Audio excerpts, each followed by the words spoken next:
एक बार एक शिकारी शिकार करने के लिए जंगल में पहुंचा। उसने अपने तीर पर बहुत ही खतरनाक जहर लगाया और शिकार को निशाना बना करके उसने तीर को छोड़ा, लेकिन उसका तीर चूक गया और तीर एक पेड़ पर जा लगा।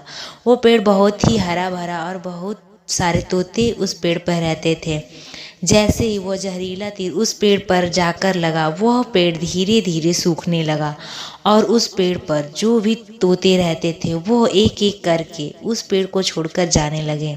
उस बड़े से पेड़ के कोटर में एक बहुत ही बूढ़ा तोता रहता था, जो बहुत ही धर्मात्मा और अच्छे मन का था। सभी तोते उस पेड़ को छोड़कर जाने लगे थे, लेकिन वो बूढ़ा तोता जाता था, दाना लेकर के आता और उसी कोटर में आकर के बैठ जाता था, परंतु उस पेड़ को छोड़ने को तैयार नहीं था। बूढ़े तोते के साथियों ने कई बार आकर के उसे समझाया कि यह पेड़ सूख रहा है और किसी दिन गिर भी जाएगा, चलो किसी और पेड़ पर चलकर रहा जाए, परंतु वो बूढ़ा तोता वहां से जाने को तैयार नहीं हो रहा था। अब यह बात देवराज इंद्र तक पहुंची। उन्हें बताया गया कि एक तोता है, वो जिस पेड़ पर रहता है उस पेड़ पर एक जहरीला तीर लगने के कारण सूखने, गिरने और खत्म होने के कगार पर आ पहुंचा है और एक बूढ़ा तोता अभी भी वहीं पर रह रहा है। वो दाना लेकर आता है और वहीं पर रहता है, जबकि उस जंगल में बहुत सारे पेड़ हैं, लेकिन वह उसी पेड़ पर रह रहा है। देवराज इंद्र प्रकट हुए और उस बूढ़े तोते से कहने लगे कि आप बहुत धर्मात्मा हैं, बहुत ही अच्छे मन के हैं, लेकिन आप इस पेड़ को छोड़कर किसी और पेड़ पर चले जाइए, क्योंकि यह पेड़ कुछ ही दिनों में गिर जाएगा। तालाब के पास में बहुत से बड़े बड़े हरे भरे पेड़ हैं, बड़े बड़े कोटर हैं, उन पेड़ों पर फल भी लगे हुए हैं, उन्हें वहीं पर तोड़कर खा सकते हैं, परंतु यहाँ से आप चले जाएं।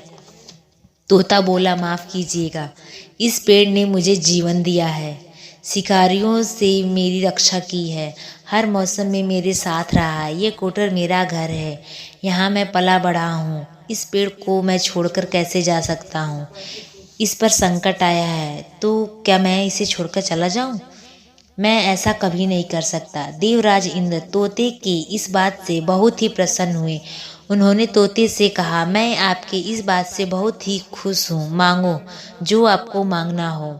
उस बूढ़े तोते ने कहा, मुझे बस इतना मांगना है कि जिस पेड़ ने मुझे जन्म दिया है, जहाँ मैं रहा पला बढ़ा, जिसे आप मेरा जन्मभूमि कह सकते हो, आप इसे फिर से वैसे ही हरा भरा कर दो जैसा यह था। देवराज इंद्र ने अमृत से उस पेड़ को सींच दिया और पहले की तरह हरा भरा कर दिया।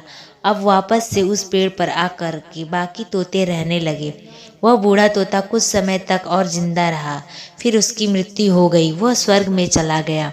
यह कहानी हमें सिखाती ये है कि जब भी किसी इंसान का बुरा दौर आता है तो इमोशनली वो टूटा हुआ होता है, उसे किसी के सहारे की ज़रूरत होती है, किसी की आवश्यकता होती है। अगर आप ऐसे समय में उसे छोड़कर चले जाएंगे, उससे बात नहीं करेंगे, मुंह मोड़ लेंगे, तो आपसे बुरा कोई नहीं है, क्योंकि आप किसी के सुख का साथी बने या ना बने, लेकिन आपको हमेशा किसी के दुख के साथी जरूर बनना चाहिए। तो दोस्तों, आपको ये कहानी कैसी लगी कमेंट बॉक्स में ज़रूर बताएं। हमारे चैनल पहली बार विजिट कर रहे हैं तो चैनल को सब्सक्राइब करें, वीडियो को लाइक करें। फिर आपसे मिलेंगे एक नई कहानी के साथ, तब तक के लिए अपना ख्याल रखिएगा। Bye bye.